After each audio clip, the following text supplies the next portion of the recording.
નમસ્કાર મિત્રો, હું છું કિશોર વાઘેલા. આપ સૌનું હાર્દિક સ્વાગત કરું છું આપણા નવા વિડીયોમાં. તો આજે માં ચંદુમાના સાનિધ્યમાં ગઢશીસા મુકામે જે કથાનું આયોજન ચાલુ છે અને આજે બીજો દિવસ છે. તો બીજા દિવસે આપણે રાત્રિના આવ્યા છીએ કથા મંડપના પ્રાંગણમાં. તો આજે ભજનનો પ્રોગ્રામ છે અને આપણે જોઈશું કે માણસો કેટલા છે અને સાથે સાથે એ જણાવશું કે કેવી સુવિધા અહીંયાની છે. તો વિડીયોમાં બને રહેજો. તો મિત્રો, હાલ આપણે જોઈ શકો છો કે આપણે ગઢશીસા મુકામે તાલુકો માંડવી અને અહીંયા કને જે શ્રીમદ ભાગવત કથાનું આયોજન ચાલુ છે 2 દિવસથી. આજે બીજો દિવસ છે અને અહીંયા જે આયોજન જે થઈ રહ્યું છે, કચ્છમાં મેં ઘણા આયોજન જોયા, પરંતુ આ આયોજનમાં આપણે કથામાં સપ્તાહમાં જે ડેકોરેશન ને જે સુવિધા અને સ્વચ્છતા આપણે જોવા મળી છે કદાચ ક્યાંક હશે. તો બહુ ધન્યવાદ છે અહીંની જે સંચાલન કરતા કાર્યકર્તાઓને. હવે આપણે અહીંયા ડિસ્પ્લેમાં પણ અલગ અલગ આજે ઘણી આઇટમો એવી લગાવી છે, તે પણ આપણે જોઈશું. અને અહીંયા લાઇટ ડેકોરેશન તમે જોઈ શકો છો, એવું સુંદર મજાનું. આજે ભજનનો પ્રોગ્રામ સાંજના હોવાથી માણસો આજે ઘણા જે અહીંયા ઉમટી પડ્યા છે. અહીંયા ડિસ્પ્લેમાં ફુવારા અને આ બાજુ પીવાનું પાણી અને સાથે સાથે અહીંયા ડિસ્પ્લે શ્રીમદ ભાગવત સપ્તાહ જિજ્ઞેશ દાદાનો ફોટો અને સાથે પરમ પૂજ્ય ગુરુદેવ શ્રી ચંદુમાનો ફોટો અને આ બાજુ જે કથા કરાવે છે તે કૈલાસ નિવાસી વિજયભાઈ વલ્લભજીભાઈનો ફોટો અહીંયા ડિસ્પ્લેમાં રાખવામાં આવે છે, જેના કારણે લોકોને બધાને ખબર પડે આયોજન વિશે. અહીંયા બાજુમાં પણ સરસ મજાનો એવો ડિસ્પ્લે બનાવવામાં આવી છે, તેની અંદર તમે સેલ્ફી પોઈન્ટ કહી શકાય.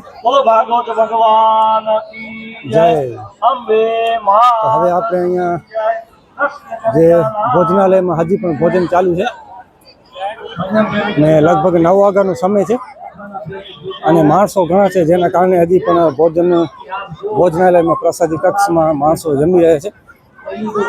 અહીંયાથી તમે જોઈ શકો છો. આપણે ભોજનના પણ ઘણા વિડીયો બનાવ્યા છે અંદર. તો અહીંયા અંદર હજી આપણે ભોજનની વ્યવસ્થા ચાલુ છે અને જેને જમી લીધું છે તે બધા અહીંયા જે ગ્રાઉન્ડ છે તેમાં આજુબાજુ બધા ફોટા પડાવી રહ્યા છે અને હરીફરી રહ્યા છે અને કોક બેઠા છે શાંતિથી.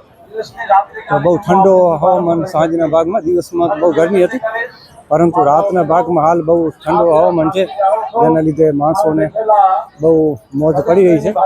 અને આજે ભજનનો કાર્યક્રમ છે સાંજના. તો આજે આપણે જોઈશું અંદર જે આપણો ડોમ છે ત્યાં કેવી આજે ડેકોરેશન ભજનની કરી છે તે પણ જોઈશું.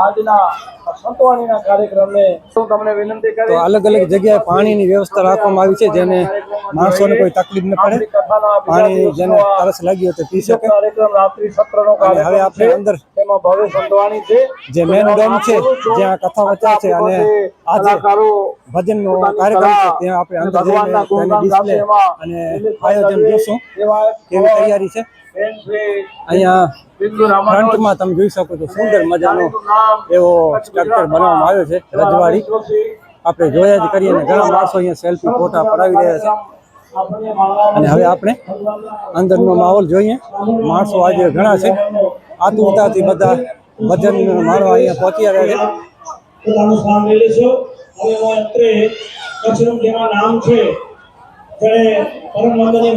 છે. અહીંયાથી આપણે મેન રસ્તો છે, બંને સાઈડમાં ખુરશીઓ છે, જે આપણે દરેક વિડીયોમાં બતાવતા હોઈએ છીએ. બેસવા માટે બહુ સરસ જગ્યા અને ખુરશીઓ રાખવામાં આવી છે.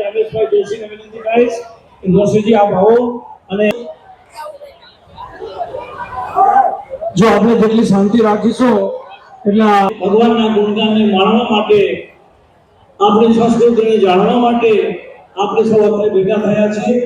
પરમ વંદનીય ચંદુમાના સાનિધ્યમાં, અંબેમાના ખોળામાં અને ભાવપૂર્વક માણીસો યાદગાર કાર્યક્રમ બની રહેશે.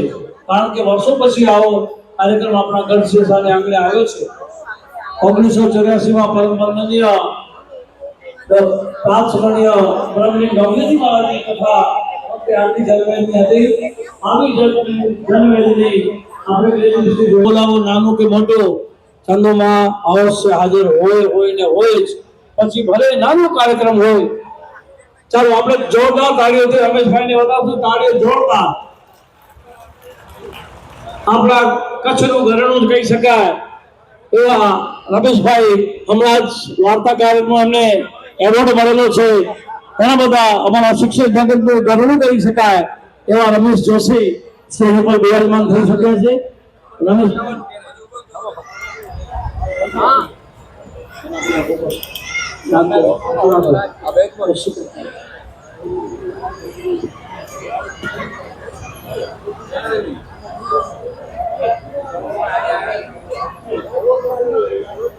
સંચાલન સૂત્ર આદરણીય રમેશભાઈને આપીએ.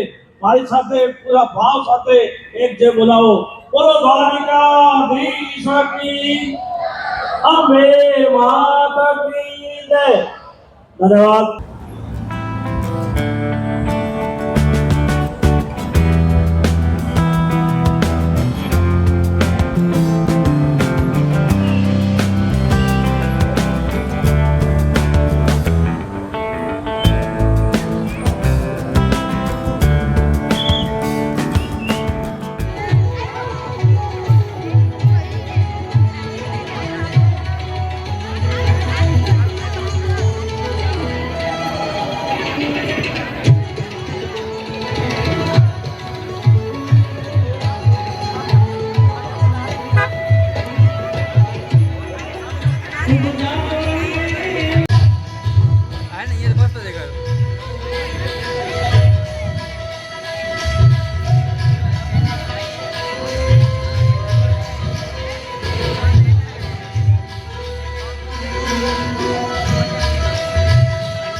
જોરદાર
तेरी सब